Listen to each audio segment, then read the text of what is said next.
Halo adik-adik semua, selamat datang di Sarang Baca Buku. Hari ini kita akan mendengarkan cerita dari seri pahlawan nasional yang berjudul Muhammad Hatta, karya Wati Ideo dan Nindya Maya, yang diterbitkan oleh Buana Ilmu Populer. Yuk kita dengarkan ceritanya bersama-sama. Namaku Muhammad Hatta. Aku lahir di Bukit Tinggi pada 12 Agustus 1902. Aku tinggal di sebuah rumah kayu di Bukit Tinggi, Sumatera Barat. Ayahku bernama Haji Muhammad Jamil, sedangkan ibuku bernama Siti Saleha. Ayahku dibesarkan dalam lingkungan ulama Islam. Sementara keluarga besar ibu merupakan para pedagang. Saat aku berusia 7 bulan, ayahku meninggal dunia. Sejak kecil, aku suka belajar. Aku sudah bisa membaca dan menulis sebelum masuk sekolah. Tak hanya itu, aku pun mempelajari bahasa Belanda dan senang mengaji. Selama 2 tahun, aku sempat belajar di sekolah rakyat. Guruku menyarankanku agar pindah ke sekolah Belanda karena aku pandai berbahasa Belanda. Aku pun menyetujuinya. Sejak sekolah dasar hingga sekolah menengah atas, aku belajar di sekolah Belanda. Setelah lulus, aku belajar ilmu ekonomi di Nederland Handelshogeschool Rotterdam, Belanda. Kampus itu sekarang bernama Erasmus University. Sejak tinggal di Rotterdam, aku banyak bertemu dengan para pelajar dari Indonesia. Teman-teman, bagaimana kalau kita membentuk sebuah organisasi? Setuju! Kita kumpulkan lebih banyak pelajar.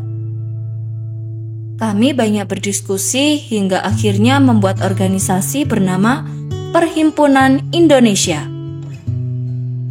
Dengan nama organisasi ini, kami ingin lebih berani menggunakan kata Indonesia. Selama ini, bangsa kita dikenal dengan sebutan Hindia Belanda. Pada 17 Januari 1926, aku terpilih menjadi Ketua Perhimpunan Indonesia. Sejak itu, aku giat menyerukan cita-cita kemerdekaan Indonesia di negeri Belanda. Pada 1926, aku mewakili organisasi untuk hadir di Kongres Demokrasi Internasional di Prancis. Di sana, aku memperkenalkan nama Indonesia. Aku juga beberapa kali hadir di pertemuan internasional untuk menyebarkan semangat perjuangan. Di sana, aku menyampaikan sikap anti penjajahan. Aku juga giat memperkenalkan nama Indonesia lewat tulisan. Salah satunya lewat artikel yang diterbitkan The Socialist pada 8 Desember 1928. Aku sangat tertarik dengan ilmu ekonomi. Selama ini Belanda telah bersikap tidak adil terhadap rakyat Indonesia. Aku ingin membantu masyarakat agar sejahtera secara ekonomi. Ya, kita harus memperjuangkannya. Aku banyak membantu dan memberikan pemikiran di bidang ekonomi dan koperasi kepada masyarakat. Hingga akhirnya aku disebut sebagai Bapak Koperasi Indonesia. Setelah menamatkan sekolah tinggi dagang, aku kembali ke Indonesia pada 5 Juli 1932. Aku sudah 11 tahun berada di Belanda. Kamu akan pulang ke Indonesia? Ya, aku rindu negaraku. Aku juga ingin membangun negaraku agar lebih maju. Saat berada di Indonesia, aku mendirikan partai. Partai ini bertujuan untuk mengajak banyak orang agar berjuang secara politik. Hal ini membuat Belanda jadi geram. pada 1933, aku mendengar kabar bahwa Soekarno ditangkap oleh pemerintah Belanda. Aku tidak bisa berdiam diri.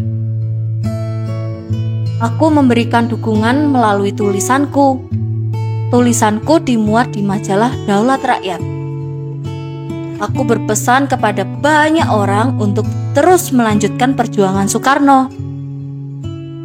Tulisanku itu membuat Belanda marah. Aku lalu diasingkan ke beberapa wilayah di Indonesia.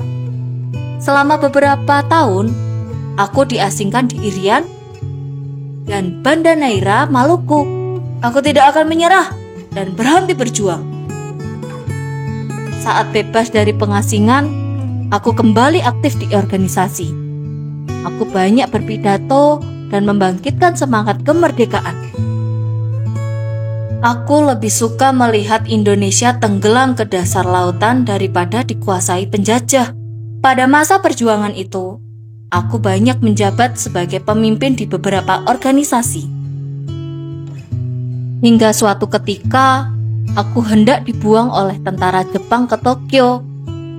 Tujuannya agar aku tidak mengetahui perkembangan politik di Indonesia. Namun, usaha itu gagal.